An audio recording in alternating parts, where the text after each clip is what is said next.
కోవూరు మండలం పడుగుపాడు గ్రామంలోని 11, 12, 13 వార్డుల్లో స్థానిక ఎమ్మెల్యే వేమిరెడ్డి ప్రశాంతిరెడ్డి తనయుడు డాక్టర్ వేమిరెడ్డి అర్జున్ రెడ్డి పర్యటించగా ఈ సందర్భంగా ఆయనకు కూటమి నాయకులు, కార్యకర్తలు మరియు స్థానిక ప్రజలు ఘనస్వాగతం పలికారు.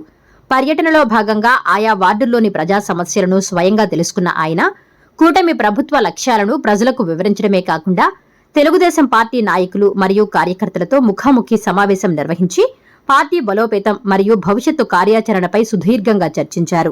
ప్రజలు తమ దృష్టికి తీసుకొచ్చిన డ్రైనేజీ వంటి సమస్యలను ఎమ్మెల్యే ప్రశాంతిరెడ్డి వద్దకు తీసుకువెళ్లి అవసరమైన నిధులు మరియు పక్కా ప్రణాళికతో పరిష్కరిస్తామని హామీ ఇచ్చిన డాక్టర్ అర్జున్ రెడ్డి పడుగుపాడు ప్రాంతానికి ఉన్న పొటెన్షియల్ ను గుర్తించి దీనిని ఒక మంచి సెమీ అర్బన్ ఏరియాగా అభివృద్ధి చేయాలనేదే ఎమ్మెల్యే ఆశయమని, ఆ దిశగా నాయకులందరూ ప్రత్యేక శ్రద్ధతో పనిచేస్తూ ఈ ప్రాంతాన్ని మరింత మెరుగ్గా తీర్చిదిద్దుతామని స్పష్టం చేశారు.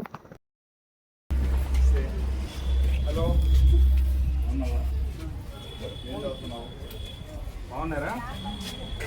మీ ఎమ్మెల్యే గారు ప్రశాంత్ రెడ్డి గారు అబ్బాయిని అమ్మగారు ఒకసారి కొంచెం అందరినీ పడుగుపాటులో సరే ఎట్లుంది పలుకరించడం ఎట్లుందమ్మా? మీకు అంతా బాగుందా?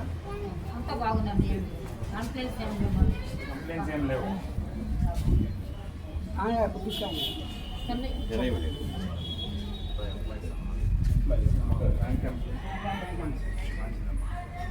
ఏమన్నా ఉంటే చెప్పండి. మా వాళ్ళు గట్టిగా చేస్తున్నారు. అందరూ నాయకులతో కలిసి అందరి దగ్గర వాళ్ళ ఇబ్బందులు అలాగే వాళ్ళ ఫీడ్బ్యాక్ ఇవన్నీ మనం అందరినీ కలిసి తీసుకోవడం జరిగింది. సో ఇక్కడ అనేక కొన్ని ఇబ్బందులు మన దగ్గరికి తీసుకొని వచ్చారు ప్రజలు. ఏదైతే మనము డ్రైనేజ్ సమస్యలు కానీ ఇలాంటివన్నీ ఇప్పుడు మన దగ్గర తీసుకొని వచ్చారు. అది మనందరితో, మన నాయకులందరితో చర్చించాము.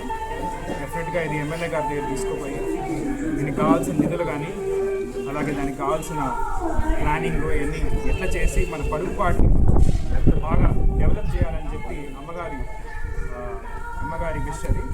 సో దాని ద్వారా ఇలాగ నేను అందరితో నాయకులతో కలిసి ఎట్లా ముందరకు తీసుకుపోవాలి, పడుగుపాటుని ఒక మంచి సెమీ అర్బన్ ఏరియాగా మనం తీసుకుపోవాలి ముందరికి. చాలా పొటెన్షియల్ ఉన్న ఏరియా ఇది. సో అందరం కలిసి కొంచెం స్పెషల్ ఇంట్రెస్ట్ పెట్టి ఈ ఏరియాని మనం ఇక్కడి నుంచి ముందుకు తీసుకుంటాం, ఇంకా బెటర్గా చేయాలి. చాలా బాగా చేస్తున్నారు మన నాయకులు. ప్రజలు కూడా చాలా వరకు సంతోషంగా ఉన్నారు ఇప్పుడుండే మన ఈ సిస్టంలో. ఇంకా పై కూడా ఏం డెవలప్మెంట్ చేయాలనేది మనం ఈరోజు డిస్కస్ చేసి ముందుకు తీసుకోవాలి. నమస్కారం. Please subscribe SS News AP.